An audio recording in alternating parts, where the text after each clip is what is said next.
Westminster's secondary.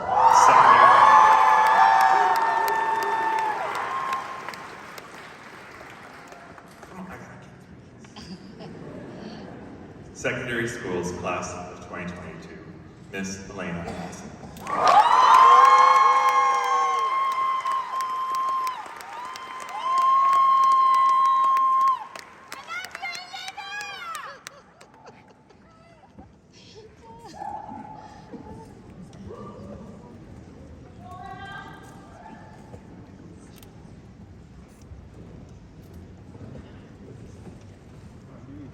Getting out of here was the hard part. Everything from here is smooth sailing. Okay. During our time at NWSS, we've seen it all. In the old building, we walked past asbestos-filled ceiling tiles and lawn chairs on the overpass. We were lucky enough to finally move into a shiny new building that had been delayed for almost as long as I put off starting my capstone project. Sure, a few toilets and a couple of paper towel dispensers were destroyed along the way, but we're in a better place now, right? Our building changed, and so did we.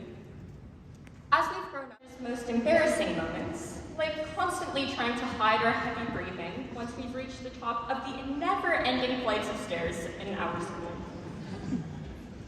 The class of 2022 has always had a special sense of drive when it comes to advocating for social change.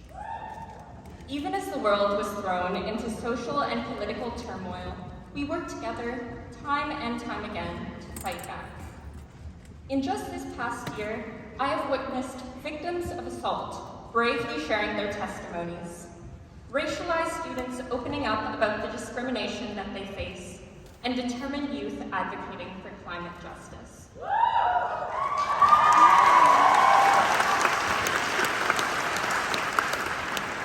We led rallies, shared petitions, and pushed for equity in whatever way we could.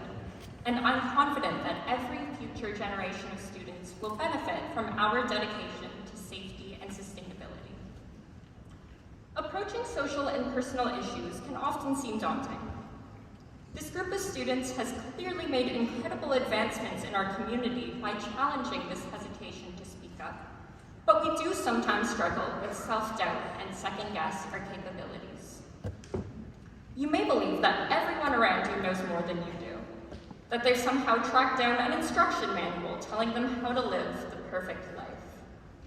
In reality, we're all clueless. Everyone is lost, confused, or may feel like they don't truly belong. Sorry for the downer of a speech, but I'm talking to a crowd of people that will soon be tackling the Vancouver housing market. I'm preparing you for the countless figurative slaps in the face that you will inevitably receive. My point is that you should never feel guilty for needing help or for having to admit that you just don't know something. I feel like I should be telling you that you're entirely independent now. You've graduated, you're never looking back. But you're not all on your own, at least you shouldn't be. Yes, you're moving forward, but remember to take advantage of the connections you've made during the time you've spent here. Because I promise that they will make any challenge you may have to confront just a little bit less daunting.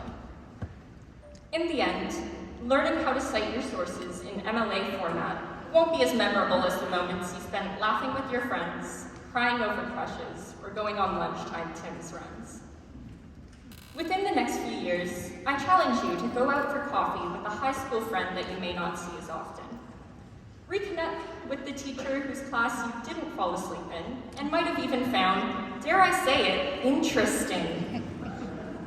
Plan these interactions with a sense of purpose, rather than relying on chance encounters.